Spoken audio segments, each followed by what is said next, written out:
Fragende Gesichter, fehlende Zugänge und generelle Ratlosigkeit beim Betreten des Backstage-Bereichs der Elbphilharmonie. Ohne diese Kolleginnen und Kollegen würde der Arbeitstag für viele in der Elbphilharmonie nicht ganz so reibungslos beginnen.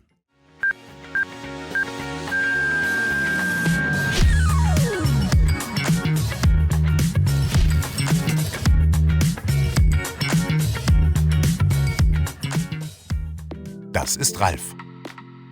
Ralf arbeitet am Empfang der Elbphilharmonie. Mit Sitz im 10. Obergeschoss auf der Wasserseite ist hier die erste Anlaufstelle für fast alle Personen, die das Haus betreten. Abgesehen vom Konzertpublikum, das natürlich über die Tube zum Konzert fährt. Künstlerinnen und Künstler, Mitarbeiterinnen und Mitarbeiter, Postbotinnen und Boten und externe Dienstleisterinnen und Dienstleister. Der Weg führt zuallererst zu Ralf. Dass nicht nur der erste Weg zum Empfang führt, sondern oft auch der zweite, dritte und fünfte, das wird den meisten Personen im Backstage-Bereich schnell bewusst.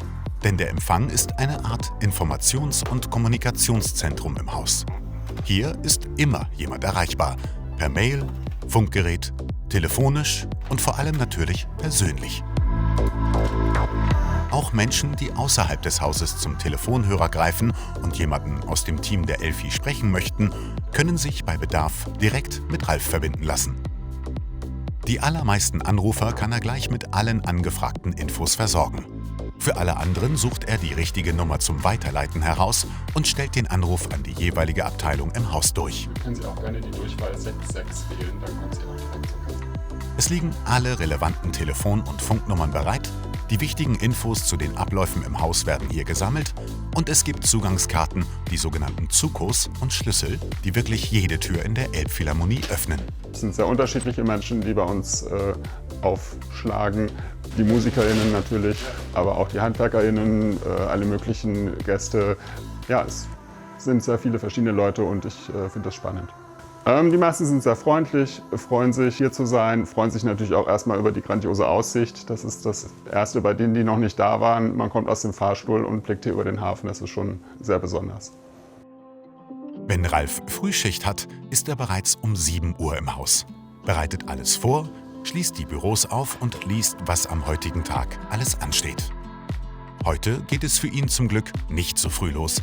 Seine Schicht beginnt erst um 15 Uhr. Dafür ist er an seinem Platz, bis auch die letzte Veranstaltung vorbei ist und alle Künstlerinnen und Künstler das Haus verlassen haben. Bis 23 Uhr geht dann sein Arbeitstag. Also ich war früher selber Musiker. Ich wollte ein bisschen bühnennah bleiben, kulturnah und da hat sich das ergeben.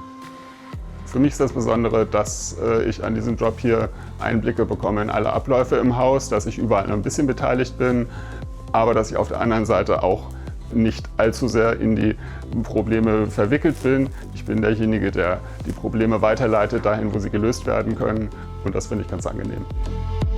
Neben Ralf sitzt immer noch eine weitere Kollegin oder ein Kollege am Empfang. Denn zu gewissen Zeiten, etwa wenn ganze Orchester anreisen, ist in kürzester Zeit richtig viel zu tun. Alle werden mit ihren Zukos ausgestattet, welche die relevanten Türen für die Musikerinnen und Musiker öffnen. Die Garderoben, den Zugang zur Cafeteria und natürlich zu den Konzertsälen. Ralf hat vorher einprogrammiert, welche Räume für die jeweiligen Personen freigeschaltet werden. So verliert er nicht den Überblick, wer wo im Haus unterwegs ist. Und für die Musikerinnen und Musiker besteht keine Gefahr, sich auf dem Weg zum Konzert zu verlaufen. Gerade für die Künstlerinnen ist es eigentlich relativ gut machbar, weil die Wege dann doch kurz sind. Das Zuko-System ist unser Schließsystem im Haus im Grunde genommen. Das betrifft sehr, sehr viele Türen, die nicht über Schlüssel geöffnet werden, sondern mit den Karten, so ähnlich wie in einem Hotel. Ja, und wir sind halt dafür zuständig, dass auf jeder einzelnen Karte genau die Türen drauf sind, die diese Person dann auch durchschreiten darf und die anderen Türen eben nicht drauf sind. Und das ist relativ kompliziert. Wenn gerade kein Orchester angereist ist, kann es vorkommen, dass der Empfang kurzzeitig nur von einer Person besetzt ist. Dann ist Ralf gerade im Haus unterwegs. Er verteilt Hauspost, hängt die Garderobenschilder für die neu eintreffenden Musikerinnen und Musiker auf und hilft hier und dort aus, wenn mal kurz Unterstützung gebraucht wird. Nicht nur die Gäste sind immer wieder am Empfang anzutreffen, auch für die Kolleginnen und Kollegen ist Ralf ein gern gesehener Ansprechpartner. Er informiert sie, wenn die Künstlerinnen und Künstler eintreffen, wenn Programmhefte für das Konzert geliefert werden und bestätigt, dass alle Zukos nach dem Konzert auch wieder abgegeben wurden. Außerdem kann man sich an Ralf wenden, wenn einem Kugelschreiber, Schere oder Locher fehlen und natürlich, wenn man spezielle Schlüssel braucht. Außerdem ist es immer nett, einen kurzen Schnack zu Beginn und zum Abschluss der Arbeit halten zu können und sich kurz über das heutige Geschehen im Haus auszutauschen. Wir sind ja zum Glück zu zweit. Das heißt, wenn es jetzt mal eine Aufgabe gibt, die mehr Konzentration verlangt, dann kann man sich auch mal ein bisschen absprechen.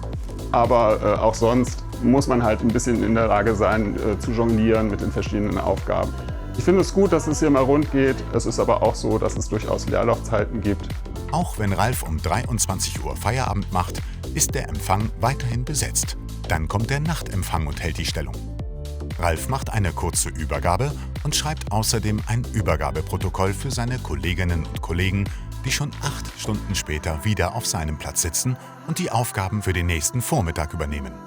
Er fährt Computer und Bildschirme herunter, räumt seinen Arbeitsplatz auf, schließt alle Schranktüren und den Tresen ab und kann sich dann verabschieden und morgen zum Glück ausschlafen.